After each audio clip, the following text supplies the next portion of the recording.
Central ಜೈಲ್ನ ಸಿಬ್ಬಂದಿಗಳೇ ಕೈದಿಗಳ ಬಳಿ ಹಣ ಕೇಳಿದ್ದಾರೆ. ಆದಾಯಕ್ಕಾಗಿ ಪರಪ್ಪನ ಅಗ್ರಹಾರ ಸಿಬ್ಬಂದಿಗಳಿಂದ ಕೈದಿಗಳಿಗೆ ಹಿಂಸೆ ಆರೋಪ.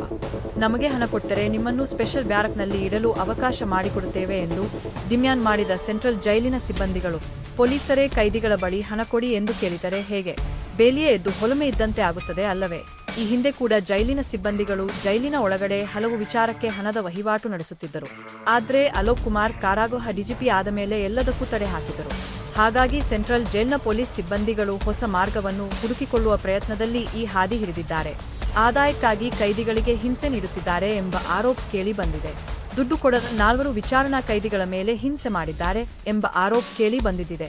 ಆ ಪೈಕಿ 2 ವಿಚಾರಣಾಧೀನ ಕೈದಿ ಶಿವ ಎನ್ನುವವನು ತನ್ನ ಪತ್ನಿಯಿಂದ ಮಾನವ ಹಕ್ಕು ಆಯೋಗಕ್ಕೆ ದೂರು ನೀಡಿದ್ದಾರೆ. ಈ ದೂರಿನಲ್ಲಿ ಸೆಂಟ್ರಲ್ ಜೈಲ್ನ ಸಿಬ್ಬಂದಿಗಳು ಸ್ಪೆಷಲ್ ಬ್ಯಾರೆಕ್ ಕೊಟ್ಟಿಯೂ ದುಡ್ಡು ಕೊಡಿ ಎಂದು ಹಿಂಸೆ ಕೊಡುತ್ತಿದ್ದಾರೆ ಎಂದು ಉಲ್ಲೇಖ ಮಾಡಲಾಗಿದೆ. ಮತ್ತು ಹಣ ಕೊಡದ ಹಿನ್ನೆಲೆಯಲ್ಲಿ ಶಿವ ಹಾಗೂ ಸೋಮ ಎಂಬ ವಿಚಾರಣಾ ಕೈದಿಗಳ ಮೇಲೆ ಹಲ್ಲೆ ಮಾಡಿದ್ದಾರೆ. ಹೀಗಾಗಿ ಸರಿಯಾದ ಚಿಕಿತ್ಸೆ ನೀಡಲು ಅವಕಾಶ ಮಾಡಿಕೊಡಬೇಕಾಗಿ ದೂರಿನಲ್ಲಿ ಉಲ್ಲೇಖಿಸಿದ್ದಾರೆ.